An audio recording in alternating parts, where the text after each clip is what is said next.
O problema é muito grande aqui, o trânsito, aqui, a partida. Eu estou aqui à espera da minha filha aqui na escola. Há um problema para estacionar, tenho que pôr no parque ali. Vem para aqui. O trânsito é horrível, os autocarros das companhias, os casinos, as pessoas que têm carros a conduzir. Aqui em Macau não conseguimos, é impossível. Todos os dias, ultimamente está muito mal. Engarrafamentos por todo o lado, não há uma coordenação. Os autocarros, principalmente dos casinos, entopem tudo. Quando chove, tudo fica entupido. Os principais problemas, sem dúvida, são as horas de ponta. Os autocarros nas horas de ponta andam, aqueles das linhas principais andam super lotados e parece-me que é tipo sardinha em lata, não é? Para mim, uma das principais razões porque mudei para o centro de Macau foi exatamente para evitar o trânsito. Porque era um problema no sentido em que se torna incomodativo uma pessoa estar tão perto de tudo e estar a demorar tanto tempo para chegar ao sítio. Muitos carros, mas essencialmente eu acho que há muitos autocarros de turismo de grandes dimensões a circular. Não é possível, é melhor uma pessoa às vezes andar a pé, ou então meter num autocarro, mas sabe que o autocarro demora um tempo infinito. Todos se queixam do trânsito. A mudança foi gradual, mas nos últimos anos foi tudo muito rápido e os cidadãos tiveram de se adaptar.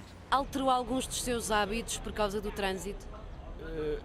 Alterei, por exemplo, tenho que almoçar mais depressa para poder trazer o miúdo antes das 2 horas ou até às 2 horas à escola, porque senão, quando chegar ao local onde eu trabalho, vou ter que andar 3/4 de hora, 1 hora, depende, à procura de um lugar para estacionar o carro. Bastante.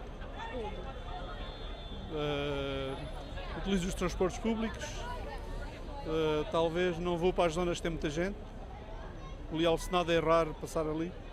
Não, eu continuo a andar de carro porque eu tenho que fazer compras para o meu restaurante, não é? Portanto, eu tenho que fazer compras e vim buscar a minha filha. Porque senão não queria carro. Andava a pé ou andava de autocarro. É impossível andar aqui em Macau. Acabou por ser realmente mais vantajoso o facto de eu me deslocar a pé.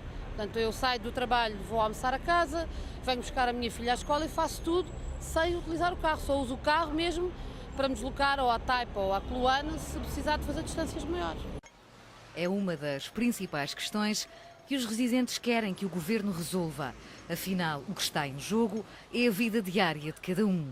Cada vez mais pessoas, sobretudo nos últimos anos, criaram novos hábitos.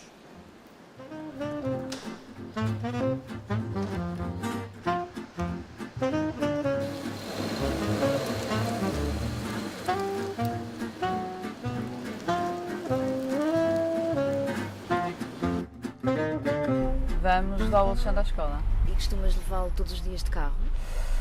Sim, ou eu ou uma amiga minha partilhamos levar as crianças à escola de carro. Depois volto a pôr o carro na garagem e vou apanhar o autocarro para ir trabalhar.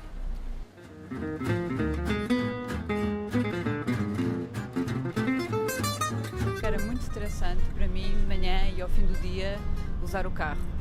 Por causa do trânsito, das filas, da condução em Macau, que se tornou muito mais complicada.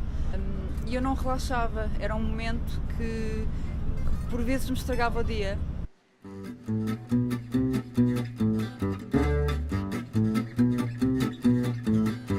Há 4 anos, o arquiteto Nuno Soares começou a andar de bicicleta para se deslocar entre a casa e o trabalho.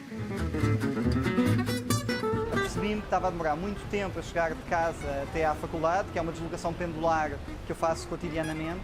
Demorava cerca de 30 minutos no mínimo, portanto 10 minutos até chegar ao carro, 10 minutos a conduzir, mais 10 minutos para estacionar e subir até à faculdade. E como muitas vezes tinha que sair cerca de 1 hora antes, porque era muito difícil estacionar e era muito difícil garantir que chegava a horas, ponderei a hipótese de utilizar a bicicleta. E a partir do momento em que passei a usar a bicicleta, consigo garantir que em 10 minutos, 1/4 de hora, chego de casa ao trabalho. Mas não é só dentro da cidade. Viajar entre Macau e as ilhas agora demora mais tempo.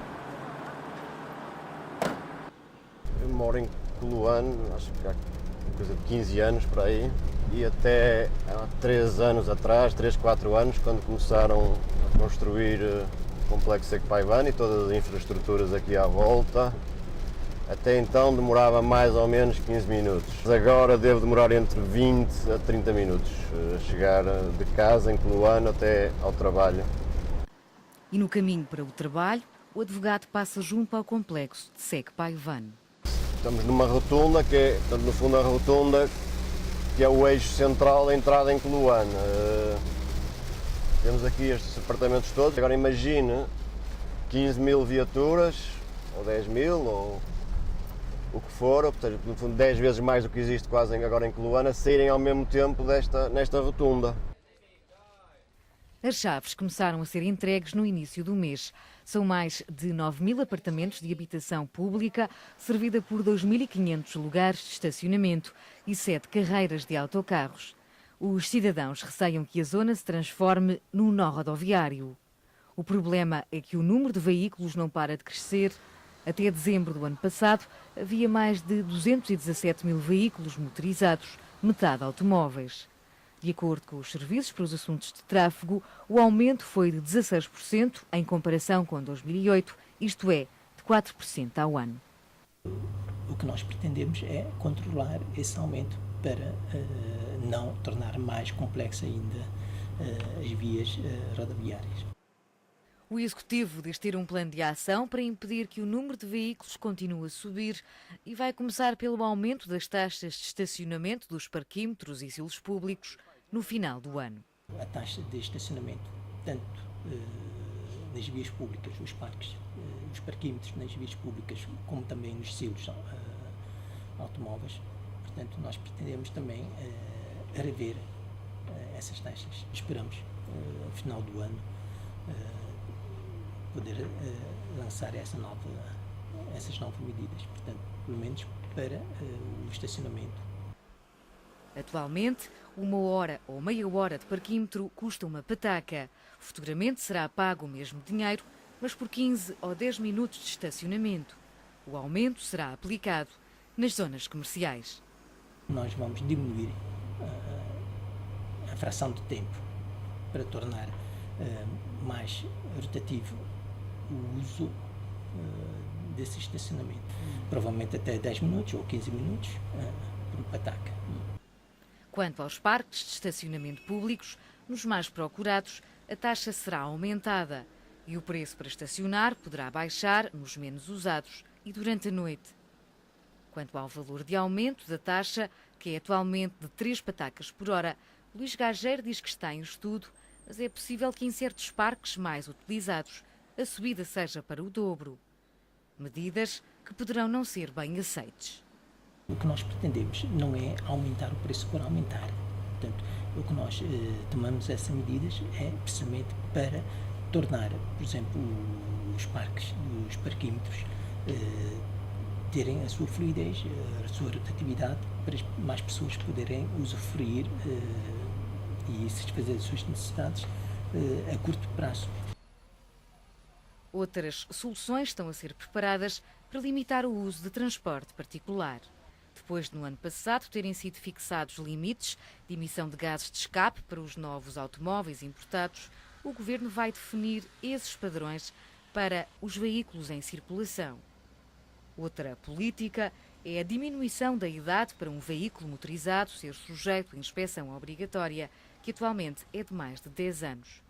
As duas medidas serão colocadas em regulamento.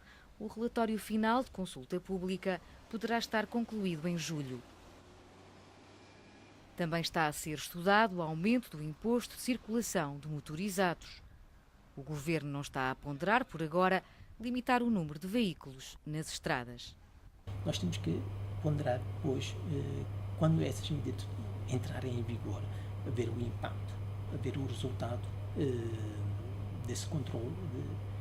Se realmente chegarmos à conclusão de que, mesmo assim, portanto, não consegue reduzir o crescimento dos veículos, provavelmente temos que chegar a um dia em que dizer não, portanto, temos que limitar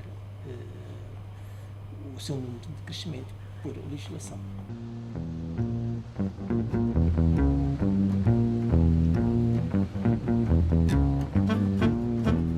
Nos últimos anos, a paisagem rodoviária mudou. As estradas ficaram inundadas de autocarros de turismo. Atualmente, 2.300 desses veículos circulam nas vias públicas, incluindo de hotéis, de casinos e de agências de viagens. É mais do triplo do número de transportes públicos. Esse número o Governo tem que saber quantos autocarros de turismo é que a cidade aguenta. E acho que o Governo não tem também muita ideia disto. Mas acho que esta gestão tem que ser uma gestão que não podemos falar só do transporte individual, das motas, dos carros, dos autocarros e dos táxis. Acho que também temos que pôr na equação a questão dos autocarros de turismo. E tem que ser feitos circuitos para eles. Luís Gargeiro explica não ser possível limitar os itinerários dos veículos das agências de viagens, pois os destinos estão fixados, mas poderão ser alteradas as rotas dos autocarros dos casinos e hotéis. Para isso, serão realizadas conversações com os serviços de turismo. O diálogo com as concessionárias do jogo foi já iniciado. Já reuniu então com as concessionárias? E qual foi a opinião delas sobre isso? Estão dispostas a fazê-lo? Estamos na fase de negociação. Elas são favoráveis ou não? São favoráveis. Por exemplo, na Ponte Caixa, eles já aceitaram, portanto, já reestruturamos, portanto, na prática, a forma de operacional dessas concessionárias. Quanto à fixação de um limite do número de autocarros para turistas, os serviços para os assuntos de tráfego remetem para o turismo a direção que dá parecer sobre a introdução desses veículos. O metropolitano é outra solução do Executivo para o trânsito, mas o traçado será periférico, por isso há quem duvide da eficácia desse meio de transporte para os residentes. Este é um problema e o metro sabe que este é um problema. Como o metro vai ter um percurso periférico, é muito importante que os transportes públicos estejam coordenados com o metro, ou seja, que tenham paragens nas estações de metro, para que zonas distantes das estações possam servir o metro com o autocarro. Luís Gargeiro responde que o projeto do metropolitano inclui centros modais de transportes com estações de autocarros e praças de táxis e que a ligação entre as estações de metro e o transporte rodoviário foi estudada. Nas zonas mais pontuais, portanto, mais significativas, tem lá estações de autocarros. Portanto, pode, portanto, levar essas pessoas para o seu destino, ou através dos autocarros, ou através dos táxis. Portanto, isso foi estudado, então? Foi estudado, sim. Os cidadãos pedem medidas de longo prazo. Isto do trânsito e do sistema rodoviário acho que nunca pode ser pensado só pelo número de ruas, de passeios, de semáforos, de viadutos. Tem que ser visto também em conjugação com tudo o resto. O que era importante era planear já para o que vai acontecer daqui a 10, 15 anos. Até ao final do ano vão ser criados 5.000 lugares de estacionamento. O Governo está a ponderar ainda, em 2013, autorizar mais 100 licenças de táxis. E está em andamento a criação de zonas pedonais automáticas. Resta agora saber se as medidas do Governo vão surtir efeito. Tem esperança que este problema possa ser solucionado? Talvez. Mas não tem muita. Talvez não. Mas porquê que diz isso? Talvez há muitos interesses. Há esperança, então? Sem dúvida alguma. Há sempre esperança. Então não há nada a fazer? Não tem esperança? Eu acho que em Macau não há nada a fazer. Em Macau temos que continuar. É uma terra bonita, uma terra boa, uma terra do coração, uma terra de seguro. É uma segurança total, mas não podemos fazer nada. Não podemos fazer nada.